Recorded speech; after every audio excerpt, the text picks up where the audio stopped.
everyone, welcome to another video, another defeat by one margin. It wasn't really in doubt, Burnley, it's written on the tin what they do, and there's a reason why they do it so well and why they're in a comfortable position in the Premier League once again this season. I do think we played into their hands, but I think in terms of how the season's gone for us, I'm not surprised that we did that. If we start before getting into the game, I did think going into it that we were going to lose it, but not just that the fact that, we've just been so poor this year, I think it was probably the season's over for us already before going into the game, that we haven't really done anything. There's no real sort of optimism, no, sort of light at the end of the tunnel for our Premier League season at least. I thought maybe against Brighton, if we'd held on, could have been something. Even after the game, I thought, if we build on that, maybe there's something very late on for us to try and strive a comeback. But I think the Everton game sort of summed it up, but that's not going to be the case because we had to build on that. We didn't. We started into this game with the 5-2-3, which was nice to see, a bit more positivity going forward. Be a nice combination having McGoldrick, Moussa and Brewster up front.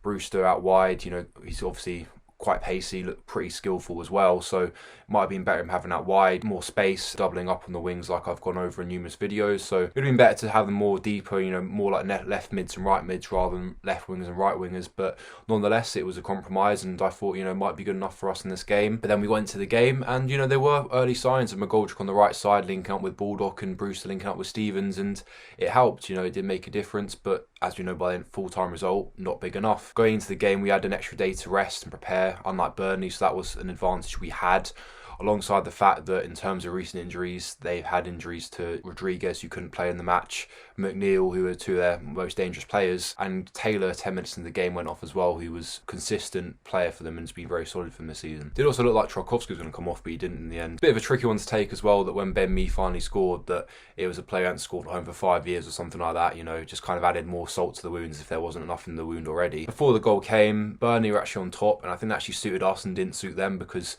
as we know, they like to counter, they like to soak up the ball and then just try and catch you on the break and nice cross into the box and head it home. They couldn't do that because they were the ones on the ball and we were the ones sitting back and defending. Finally let us get the ball, they finally let us go into their halves, and it was nice to see, it was nice to us actually have some possession, see us do some things with the ball, which we definitely admit we haven't done enough this season. I think it was one thing losing, it's another thing losing and not even having a go in the game. At least we had that today in the first half at least, and it was nice to see a few attacks and maybe close-ish. But my concern is that maybe not common sense, but you've got to be kind of smart when you're playing, even if the times are low, because I don't see why there's any point getting high cross into the box against Burnley. We did that numerous times today. In terms of front three that we have Brewster, McGoldrick and Moussa up today. I don't really see any of them beating their heads to the ball when it comes to Tarkowski and me, and even their fullbacks, to be honest. I don't think they're going to beat any of them to the ball. So I don't think it's a pretty pointless exercise if you ask me. And even if none of them win the ball, Pope's going to come out and catch it anyway. So it was very pointless and it just wasted a lot of our attacks basically. And in fairness, though, it was very rare occasions when we actually did cross it low into the box. It looked a lot more dangerous and we had more of a chance of getting something from it. I think it was a game where you did kind of have to shoot from outside the box because they're so good defensively that you're just not really going to get a chance in the box. So you've got to try and hope you're shooting all those bodies in the way of the keeper, and just the goal is going to deflect and just going to send the keeper the wrong way. In fairness, Egan had a go and it was pretty near, I think on his left foot as well, and I'm correct if I'm wrong, but he's right footed. But for all our attacking in the first half, it was a downfall of us because, like I said, Burnley love defending, it's their bread and butter and they can do it all day. And once they've had enough of defending, went forward, caught us on the break and almost scored from that. A very good save by Ramsdale, once again can't be faulted for today's performance. Bit shaky when it comes to catching the ball and trying to beat the attacker, especially Burnley's aggressive strikers, but we wasn't made to pay for that and it wasn't his fault for the goal. Made a great save leading up to their counter and should have scored from it really, but it was a great save.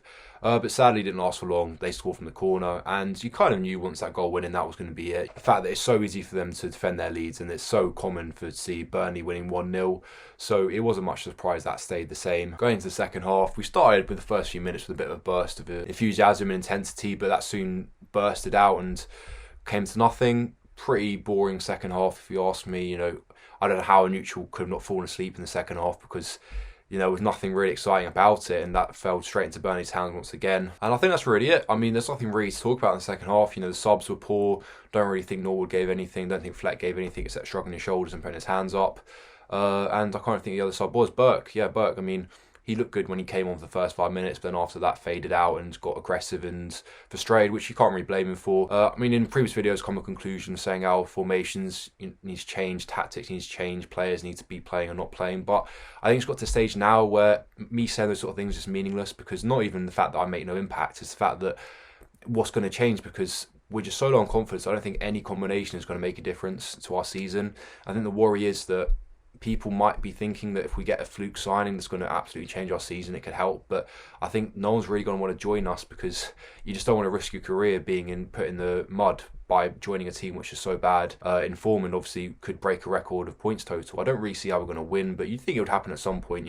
Playing Palace next, obviously in the table they're in a decent position, but they can be very touch and go, and obviously depends on how Zaha's playing. But I don't think that's something to rely on for us getting our next win. Going back to my point, I just think that we're just so low on confidence. It doesn't really matter what you do with the team, doesn't matter what you say to them, how you make them play, what 11 you put out. It's really going to be the same result, which is losing by 1 goal, unless you just go so attacking that you lose 5-0. So, maybe I've been too harsh, and that's maybe why Wilder's done it, because he just thinks there's no way we can win, so it's better we lose by 1 goal than 10. But nonetheless, you would like to see us attack more than defend, because you don't want to defend a defeat, which is kind of how we attacked in the last 15 minutes. I'm not saying we were defending it, but nonetheless, we really didn't go for it enough, and I'm glad we didn't do those high balls into the box, but that would have been better than just passing back to Ramsdale and then booting it down the other end. That was really all we did the last 15 minutes. So we played right into Burnley's hands, and we played into their hands all game, and it's a real shame. But at the same time, I think low on confidence, you don't really have much creativity, you don't really have much of a sort of a game plan once you go into the game rather than what the manager's telling you what to do. I think that's really it. I mean, I just hope we obviously don't get lower than Derby's record. That's what we can really ask for, and I don't think it can happen, but I think relegation's pretty much sealed now, 2 points after 16 games. There's no sort of leader where you think they're going to help us get out of this mess, and there's no system which I think is really going to work. I mean, I feel for Ramsdale, it'd be nice if he got a clean sheet, because even though I think I've been harsh on him earlier on in the season, and he hasn't really been great at parts of the year, I think so far at the moment, especially in the month of December, there's nothing you can really blame him for. So I think it'd be nice for him just to get a clean sheet.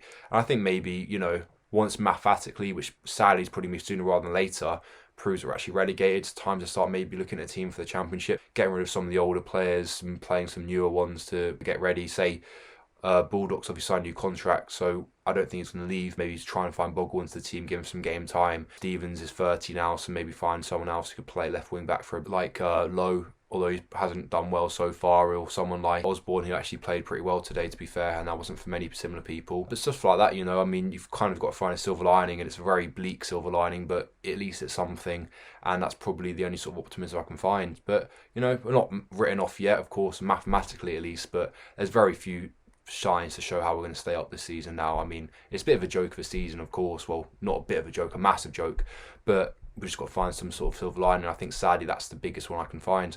But if you find a big one, say in the comments and let me know. And until next time, guys, take it easy, and hopefully we won't be saying 1-0 defeat the next time I talk, which is going to be about Crystal Palace most likely. So until next time, guys, take it easy.